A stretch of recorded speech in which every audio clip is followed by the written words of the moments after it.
And of course, a chest x-ray can be ordered. They can look at the imaging for that and look for specific findings that's found in tuberculosis. Here you can see a normal chest x-ray. You can see the right and the left lung. It's nice and clear.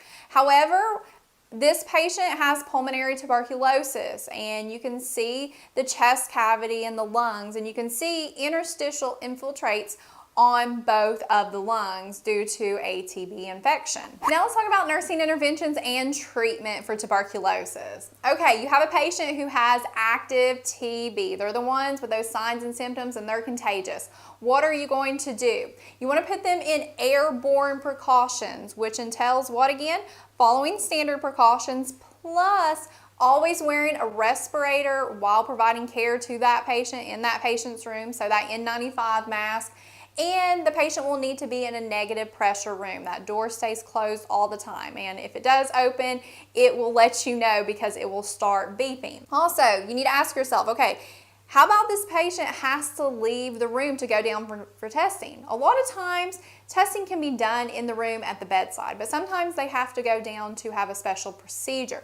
If they do have to leave the room for that, you'll want to put a surgical mask on them, so remember that. Now, most patients with active tuberculosis, unless they're having complications, are treated as an outpatient at their home because treatment for this takes about 6 months to a year to treat. They're going to be on like 4 different medications, and treatment would just be way too expensive for them to be in the hospital for that long. So you want to provide some education pieces to the patient to educate them. So if they have active TB, they're being treated at home, they will have to remain in isolation. This means they can have absolutely no visitors, they can't go to school, they can't work, they can't go to public outings. The only place they can go if they have to is to medical appointments, and whenever they do that, they need to wear a surgical mask because they're contagious and can spread this to other people. Also, if they live in a home with other people, they have to keep a separate room and stay away from those people so they don't spread it, especially if you have little children in the house. And doors and windows need to stay closed at all times. Now, if the patient is coughing, sneezing, they always need to do that in a paper towel and dispose of that immediately by flushing it or keeping it in an airtight baggie and disposing of that.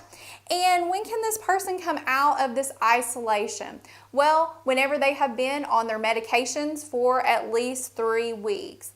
Their sputum cultures will hopefully start to become negative, and they will need 3 negative cultures, and their signs and symptoms need to be improving in order for them to meet criteria to be out of isolation and be able to live a normal life again. And another thing I want to point out, so you're just familiar with it, is DOT, Directly Observed Therapy. And this is when a person will actually come out to the person's house who has TB, and they will give them their medications and actually watch them swallow the medications and observe them for any signs and symptoms of complications or answer any other questions. And this is usually like a public health nurse or someone who's specially trained in doing this.